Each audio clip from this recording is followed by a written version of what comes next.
Kemudian prinsip yang kesembilan, ini kalau mereka sudah melewati masa balik. Bagi bapak ibu yang sudah punya anak, sudah masuk dalam masa balik, maka segera menikah. Ini sudah sering kita ingatkan teman-teman sekalian ya. Jangan pernah sebagai orang tua egois dan selalu menekankan pernikahan buat anak itu hanya boleh kalau mereka dapat prestasi dunia. Kalau sudah sarjana, kalau sudah dapat kerja. Ada orang tua egois sekali, sudah sarjana anaknya. Padahal masa-masa kritis kebutuhan biologis itu, dari 17 tahun sampai 33 tahun, ini masa yang memang dia membutuhkan puncaknya gitu. Ya. Puncaknya dia membutuhkan. Maka yang biasa orang bilang masa puber dan seterusnya, ini dia butuh. Di saat-saat inilah seharusnya dia menikah gitu kan. Tapi banyak orang tua tidak, kamu harus sarjana dulu. Setelah itu, setelah sarjana pun kamu harus dapat kerja. Dia 1 tahun, 2 tahun muter-muter melamar sana sini kerja belum dapat. Sementara kebutuhan syahwatnya bergejolak dalam jiwanya. Karena memang itu ada fitrah Allah kasih. Sudah dapat kerjaan, kamu harus punya mobil dulu. Kamu harus punya rumah dulu. Ya. Sampai ada saya temukan seseorang bapak, semoga Allah berikan hidayah. Ngobrol sama saya, umurnya sudah 40 tahun lebih belum menikah. Kenapa nggak nikah? Teman-temannya pada bilang, ini nggak mau nikah, Ustaz nggak mau nikah. Betulan ketemu saya. Saya tanya, kenapa nggak mau nikah gitu? Karena setiap kali saya kumpul sama ikhwah-ikhwah, misalnya kalau lagi ngobrol, lagi santai gitu, terus kemudian saya tanya, siapa yang belum nikah nih? Nah yang belum nikah terus saya nasihatin gitu kan. Berikan motivasi untuk supaya dia menikah, berikan poin-poin gambaran syar'i tentang masalah pernikahan itu seperti apa, tata cara pernikahan islami. Kalau yang sudah menikah, mereka tinggal tanya problem-problem yang mereka hadapi apa, nanti kita coba berikan masukan-masukan seperti itulah. Nah ternyata orang ini, waktu saya jelaskan masalah pernikahan segala macam, dia bilang, saya udah niat Ustaz memang mau nikah di umur 45 tahun atau 48 tahun gitu. Kenapa? Supaya saya matang dulu. Jadi harus saya mapan, benar-benar saya udah punya rumah, udah punya mobil dan segala macam. Begitu saya menikah, tinggal istri saya ikut menikmati saja. Terus saya bilang, kalau antum masih hidup, kalau sudah meninggal, berarti belum sempat menikah. Sementara Allah sudah kasih umur sampai lebih dari 40 tahun. Satu sisi. Sisi yang lain, Rasulullah SAW menikah umur 25 tahun. Artinya itu batas yang sudah melampaui batas Nabi SAW gitu kan. Dari sisi yang lain, bagaimana antum bisa mengontrol syahwat, menghadapi gejolak, perempuan tidak berhijab, interaksi teman-teman kantor, sekuat-kuat imannya orang bisa tergoda, gitu kan? Bisa tergoda. Makanya Allah mengatakan wala taqrabuz zina, jangan dekati zina karena orang susah kalau sudah tersentuh susah, gitu kan? Maka dari awal dilarang. Karena kalau sudah sedikit saja tersentuh, pegangan saja atau ciuman saja sudah cukup bahaya sekali. Akan membuka pintu syahwat selanjutnya, gitu kan? Maka Allah SWT ingatkan masalah itu. Maka saya sampaikan dan beberapa hal lah gitu kan. Semoga Allah berikan hidayah. Jadi setelah saya panjang lebar pun bicara, ternyata dia tetap karena sudah mungkin tertanam dari orang tuanya, mungkin tertanam dari prinsip dia sehingga dia mengatakan tetap dia mau nikah di umur itu. Gitu kan. Jadi setelah dia menganggap dirinya mapan, padahal orangnya sudah kalau tidak salah S3 sekolahnya, sudah ada pekerjaan segala macam seperti itulah. Ya. Jadi sebenarnya harus segera dilaksanakan ya. Tidak ada hubungannya antara pernikahan dengan prestasi dunia. Saya bacakan di sini prinsip ke-9 di halaman 243. Kata penulis, termasuk prinsip-prinsip yang penting dalam aturan Islam dalam mendidik anak laki-laki dan perempuan adalah dalam kurung atau tanda kutip menikah secepatnya. Nikah adalah benteng kokoh dan pemelihara pemuda dari terpelosok dalam perbuatan keji. Jadi kalimat ini penting ya. Dia adalah benteng yang paling kokoh. Bapak ibu begitu nikahkan anaknya, itu berarti dia sudah seperti punya benteng yang sangat kuat pada saat dia jalan kemanapun dan dimanapun gitu. Dari Abdullah bin Mas'ud radhiyallahu anhu, ini Rasulullah SAW selalu tekankan agar disegerakan ya. Dari Abdullah bin Mas'ud radhiyallahu anhu dia berkata Rasulullah SAW telah bersabda kepada kami, ya ma'syarasy syabab man istata' minkumul ba'a falyatazawwaj fa inna aghaddu lil basar wa ahsanu lil farj. وَمَنْ لَمْ يَسْتَطِعْ فَعَلَيْهِ بِالصَّوْمِ فَإِنَّهُ لَهُ وِجَاء. Wahai sekalian anak muda, wahai sekalian para pemuda, barang siapa di antara kalian mampu menikah, maka menikahlah. Karena demikian itu lebih menundukkan pandangan dan juga lebih menjaga kemaluan. Barang siapa yang tidak mampu menikah atau belum mampu, maka hendaklah dia berpuasa sebab hal itu menjadi penekan hawa nafsunya. Pernikahan dini, kata beliau, adalah tabiat kehidupan yang sejalan dengan fitrah dan serasi dengan hukum alam dan kebutuhan manusia. Karenanya menundanya menyelisih fitrah dan tidak boleh dilakukan kecuali bila ada suatu keperluan atau karena darurat hingga dia bisa dimaafkan. Artinya sebenarnya menikah cepat itu bagian daripada fitrah, gitu kan? Bagian daripada fitrah. Saya temukan banyak orang-orang tua kita yang sudah jadi status kakek misalnya. Masya Allah jalan, jadi dia sama anaknya seperti saudara, sama cucunya seperti sama anaknya gitu kan. Nanti bahasa-bahasa mereka, saya dulu nikah cepat Ustaz, saya nikah muda Ustaz. Kan bagus, nggak ada sesuatu yang masalah. Bahkan dia sangat akrab dengan anaknya, sangat akrab dengan cucunya gitu kan. Dibandingkan orang menikah sudah tua juga ada pengaruhnya ya. Kekuatan fisik sudah bukan lagi seperti pada saat muda, ya. Mata, segala macam hal lah ya. Mungkin sudah bukan lagi masanya kayak orang yang sudah jadi kakek, sudah lemas, umurnya sudah berumur atau umurnya sudah tua, kemudian dia baru punya anak, anaknya kecil mau bermain, berlari-lari, sudah nggak bisa dia gitu kan. Maka di masa-masa muda ini masa efektif untuk itu. Apalagi memang gejolak syahwat, gangguan syaitan di masa muda. Ya, di masa muda. Jadi orang melakukan perzinahan, pelanggaran ini di masa mudanya. Jadi kan bagaimana bisa dia selamatkan diri dari itu. Dalil-dalil syara' atau syariat telah menjelaskan masalah ini dan mengokohkannya. Di antaranya hadis ini. Karena nikah itu wajib berdasarkan nas hadis atau isi daripada hadis. Nas hadis tersebut bagi orang yang mampu dan siap. Saya ulangi, dalil-dalil syara' telah menjelaskan masalah ini dan mengokohkannya di antaranya hadis ini. Tadi yang maksudnya hai anak muda, siapa yang bisa menikah maka menikahlah dan seterusnya.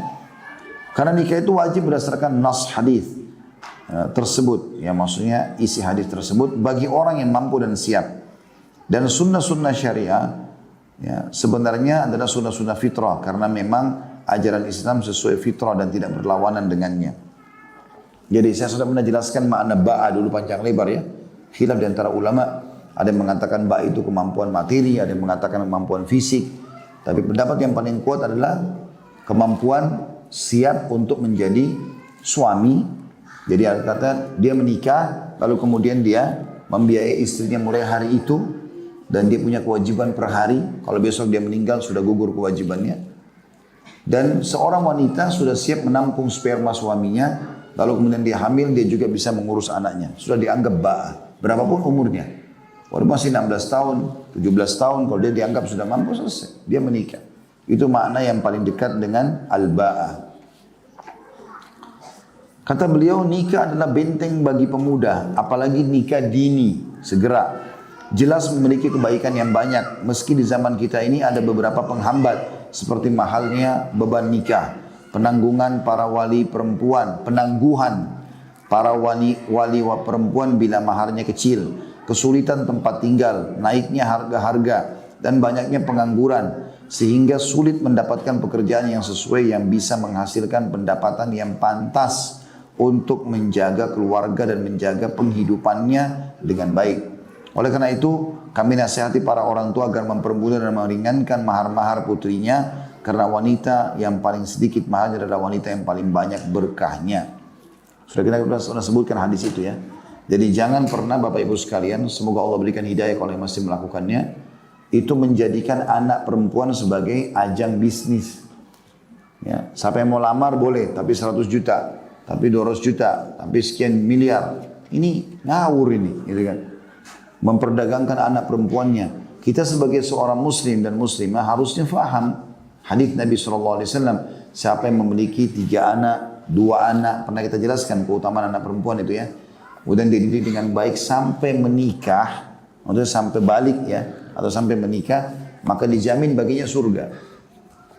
Tugas kita, status kita sebagai orang tua, menjaganya sampai dia menikah. Setelah dia menikah, serahkan kepada suaminya. Jadi jangan malah diperdagangkan. Makin cepat kita lepas, makin bagus. Kami tahu ulama-ulama, guru-guru kami di Saudi, itu kalau punya anak perempuan tidak pernah ditunda. Ya, umurnya tidak pernah lebih dari 20 tahun sudah dinikahkan semuanya. gitu kan. Jadi kalau sudah sampai 20 tahun itu mereka sudah khawatir. Dianggap ini sudah lebih umurnya gitu kan. Dari masa baliknya, misalnya dia balik 14 tahun misalnya. Jadi sudah ada sampai 20 tahun, sudah 6 tahun dia ya, melebihi masa balik yang seharusnya sudah siap menjadi seorang ibu gitu kan. Tentu ini tergantung daripada pendidikan juga orang tua ya. Orang tua selalu menganggap anaknya kecil tidak mendidiknya, maka jadi anak-anak selamanya gitu. Tapi bagaimana dia mendidiknya supaya bisa jadi dewasa dan siap untuk itu. Saya juga sarankan, ini saran saya saja bagi ibu-ibu. Prioritaskan kepada anak perempuan ibu itu pendidikan rumah tangga. Masak, mencuci, menyapu, ya. Itu semua yang keterampilan rumah itu di skala prioritaskan. Bahkan lebih penting daripada pendidikan formal. Ya, itu harus ditanamkan. Jadi bukan pendidikan formal nomor 1. Banyak sekali rumah tangga rusak gara-gara orang tuanya sibuk mengurus pendidikan formal anak perempuannya, akhirnya menjadi praktisi akademis. Ya. Kemudian yang terjadi adalah mereka sibuk dengan ijazahnya itu, mengajar sana, mengajar sini, tidak bisa masak. Banyak wanita jadi istri, masak nasi aja nggak bisa. Goreng telur nggak bisa. Ini aneh benar ini. Gitu kan? Yang merupakan tugas utama nggak tahu. Tapi yang bukan tugas utama sibuk mengajar di luar rumah itu jadi skala prioritas. Ini aneh betul. Kalau seseorang orang tua bisa menggabungkan keduanya, keterampilan rumah tangganya dengan memang kemahiran keterampilan di luar, tidak ada masalah. Gitu kan? Tapi jangan ditinggalkan ini. Akhirnya terpaksa membebankan suami hal-hal yang di luar kemampuannya mungkin. Bisa saja begitu. Akhirnya terpaksa harus pakai pembantu sekian banyak orang. Ya. Dan itu pun belum tentu juga pembantu sesuai yang diharapkan oleh suaminya dan seterusnya. Itu kan keliru ya. Maka ini harusnya diperhatikan baik-baik gitu kan. Ya, termasuk perawatan diri, termasuk segala macam. Ini masuk dalam hal yang harusnya di skala prioritaskan gitu. Ya, kalau anak laki-laki berbeda. Memang kita kena mengarahkan dia kepada dia harus bisa menafkahi keluarganya segala macam. Kita ajarkan metode-metode untuk hal-hal yang positif gitu ya. Saya melihat bagaimana dulu ayah saya berdagang. Maka dari kecil saya tertanam itu. Oh, orang ternyata harus dagang ya gitu. Saya waktu masih sekolah saja, masih kuliah di Madinah, itu saya sudah berpikir untuk bagaimana berdagang gitu. Ya, kadang-kadang saya pulang liburan waktu dari Madinah dulu, saya pergi ke Tanah Abang di sini, kemudian saya beli baju kaos sekian lusin gitu, saya sablonin juga harganya murah, label sekolah, kemudian saya pulang ke kampus, saya jual kepada teman-teman dan mereka beli, dipakai olahraga, dipakai segala macam. Saya bukan menilai uang yang saya dapatkan karena tidak seberapa, tetapi saya punya jiwa pada saat itu. Oh, ternyata wirausaha ini penting, bagus. Kita juga gembira kalau punya hasil sendiri. Itu tertanamkan sebagai seorang laki-laki. Alhamdulillah terbawa sampai sekarang. Saya tidak pernah berpikir untuk menggantungkan diri saya pada pendapatan ceramah misalnya. Bagi saya harus punya usaha. Dan saya coba kembangkan dan alhamdulillah berhasil, bukan tidak berhasil.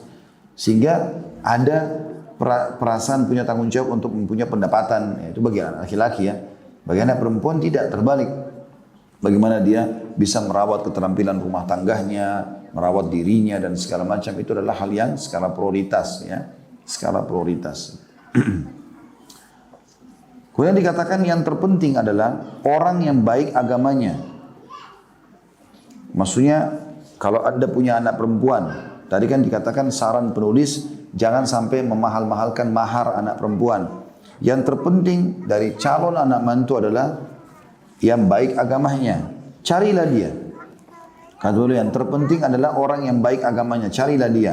Pilihlah dia sebagai menantumu. Karena dia akan menjagamu dan putrimu di atas agama. Karena menunda perkawinan terdapat bahaya yang akan menyusahkan. Masalah yang tiada henti. Dan terpelosok ke dalam sesuatu yang tidak terpuji akibatnya. Jadi karena hanya pikir harta segala macam, akhirnya anaknya pun pada saat jadi istri dihina, ya akhirnya terjadi ribut, cekcok segala macam dan segala macam hal lah. Banyak kasus rumah tangga terjadi ya. Ya akhirnya ditemukan anak mantunya narkotika ya, dan segala macam hal. Karena saya tahu seseorang begitu, ya dia nikahkan anaknya dengan orang yang mampu, awalnya berkedok baik gitu kan, tapi karena itu yang disorotin, ternyata ketahuan orang ini ribut ya, dengan istrinya dan kebongkar dia adalah orang yang mengkonsumsi narkotika dan sudah susah untuk meninggalkan. Gitu kan. Pernikahan dini, kata beliau, memiliki banyak kebaikan dan keistimewaan. Di antaranya menjaga dan memelihara anak-anakmu. Dia juga masih bisa melihat anaknya dan mendidiknya di masa muda dengan pendidikan yang benar. Anakmu melihatmu patut ditiru, melihatmu sebagai contoh dan orang yang patut dituruti. Karenanya anak menjadi seperti bapak baik dalam perilakunya, ketaatannya, ibadahnya dan keberaniannya. Itulah yang kita hendak capai dengan pernikahan dini. Di samping termasuk sunnah dari sekian sunnah sang pendidik. Nabi Muhammad SAW, beliau menikahi Ummul Mukminin Aisyah radhiyallahu anha ketika Aisyah berusia 7 tahun. Diberikan kepada beliau ketika Aisyah berusia 9 tahun. Sedang mainan Aisyah masih bersamanya. Dan Nabi SAW wafat ketika Aisyah berusia 18 tahun. Ini diriwayatkan oleh Imam Bukhari di nomor 3894, 15.133, 5.134 dan Imam Muslim nomor 1422.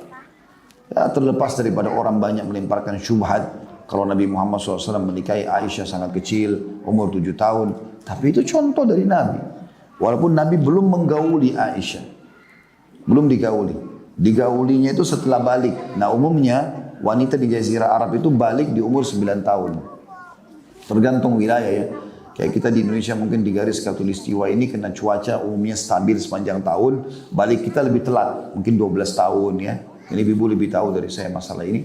Tapi wanita-wanita di Jazirah Arab, di padang pasir lah, di Afghanistan, ini umumnya mereka balik lebih cepat. Baik anak laki-laki atau anak perempuan. Anak laki-lakinya itu kalau Bapak Ibu lihat orang-orang Afghanistan, itu umur-umur 17-18 tahun jenggotnya sudah panjang sekali gitu kan. 15 tahun, 16 tahun itu sudah. Harapannya kita berpikir umurnya sudah 22 tahun, 23 tahun gitu. Mereka lebih cepat dewasa, postur tubuhnya juga lebih besar karena cuaca gitu. Nah, Aisyah radhiyallahu anha dinikahi oleh Nabi SAW. Abu Bakar ingin anaknya selamat. Maka mohon kepada Nabi SAW agar menikahi Aisyah. Maka Aisyah pun dinikahi, tapi belum digauli. Setelah balik umur 9 tahun barulah Nabi SAW menggaulinya. Dan tinggal bersama Nabi SAW dari umur 9 tahun itu sampai umur 18 tahun. Kurang lebih 9 tahun bersama Nabi SAW. Pada saat Nabi meninggal, Aisyah masih umur 18 tahun. Kalau kita sekarang belum nikah malah 18 tahun itu kan. Tapi dia sudah menjadi ummul mukminin, perawi hadis yang sangat banyak dididik oleh Nabi alaihi salatu wassalam. Dan memang hukumnya kalau ummul mukminin tidak boleh menikah lagi. Dan tidak boleh lagi ada yang menikahi istri-istri Nabi.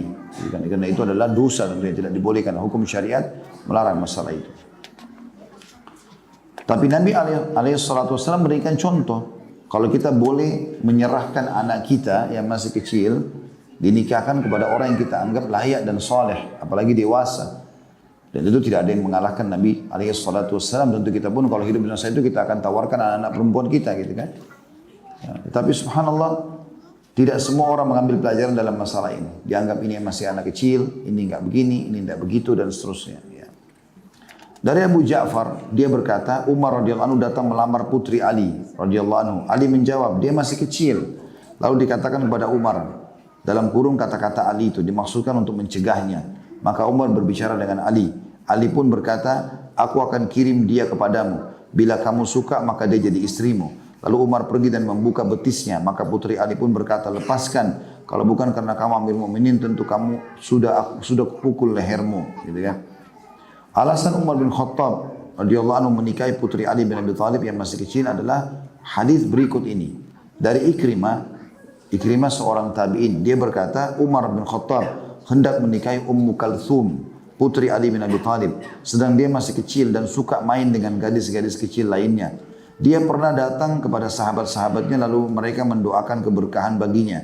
Umar pun berkata, aku menikahinya bukanlah karena semangatku, namun karena aku mendengar Rasulullah SAW bersabda, sesungguhnya segala sebab atau hubungan dan nasab akan terputus pada hari kiamat kecuali sebab dan nasabku. Karena itu aku ingin mempunyai sebab hubungan dan nasab dengan Nabi alaihi salatu wassalam. Dan ini disebutkan dalam Sahihul Jami' nomor 4527 dan diriwayatkan oleh Tabarani dalam Kitabul Kabir jilid 3 halaman 44, halaman 45, juga Al-Awsat, ini nama buku ya. Sama bukunya Tabarani nomor 6609, Al-Hakim nama orang dalam kitab Mustadraknya jilid 3 halaman 142, jilid 7 halaman 114, Al-Baihaqi jilid 7 halaman 6364 dari Umar Anud At-Tabarani juga meriwayatkan dalam Al-Kabir jilid 20 halaman 33 dari Ibnu Abbas radhiyallahu anhuma. Artinya semua buku-buku hadis umumnya meriwayatkan tentang pernikahan Umar dengan Ummu Kalthum anaknya Ali bin Abi Thalib yang masih sangat kecil. Gitu kan? Dan di sini Umar bin Khattab memberikan contoh suri tauladan kalau boleh menikah dengan wanita yang masih kecil, gitu kan? Kalau ada yang mengatakan itu melanggar HAM segala macam, itu hak dia berbicara. Tapi hak kita juga berbicara tentang hukum agama kita. Gak mungkin kita tinggalkan. Nabi SAW menikah dengan Aisyah masih kecil, Umar bin Khattab menikah dengan Ummu Kalsum masih kecil. Dan ternyata memang dengan menikahnya dengan laki-laki dewasa dan sudah sempurna seperti ini itu sangat membantu untuk pendidikan anak perempuan tadi. Ya. Bahkan kita pun sebagai orang tuanya mungkin bisa belajar dari orang-orang yang punya ilmu agama yang cukup seperti ini. Al-Hasan Az-Zuhri dan Qatadah, maksudnya Hasan Basri rahimahumullah berkata, dibolehkan bagi bapak-bapak untuk menikahkan anak-anaknya yang masih kecil. Abdul Razak juga berkata, pendapat itulah yang kami pegang. Ini semua ulama-ulama dulu ya, para salafus saleh dari tabi'in, Al-Hasan Basri, Az-Zuhri, kemudian juga Qatadah. Dari Taus juga seorang tabi'in yang masyhur ya, namanya Zakwan. Taus ini burung merak, bahasa Arabnya Taus. Dia diberikan julukan ini karena tampan, bersih, rapi. Dia meriwayatkan dari bapaknya, dia berkata, bila dua anak kecil dinikahkan oleh orang tua mereka, maka kedua anak tersebut bisa khiyar memilih atau meneruskan pernikahan atau tidak saat dewasa.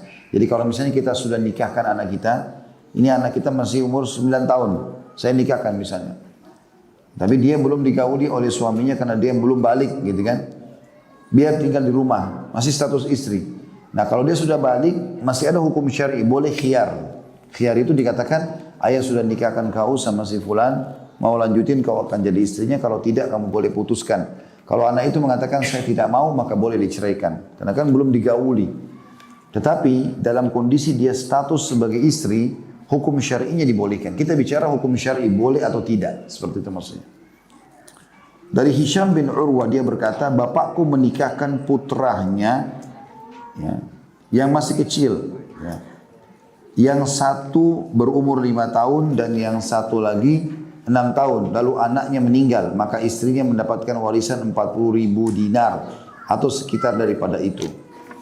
Ada footnote di situ ya, ada footnote nomor 119, pentahqiq Habibur Rahman Al-Azhami berkata mungkin yang benar adalah bapakku menikahkan anak perempuannya masih kecil yang berusia 5 tahun sedangkan anak laki-laki yang lain baru berusia 6 tahun. Dari kitab Tarbiyah Al-Aulad fil Islam.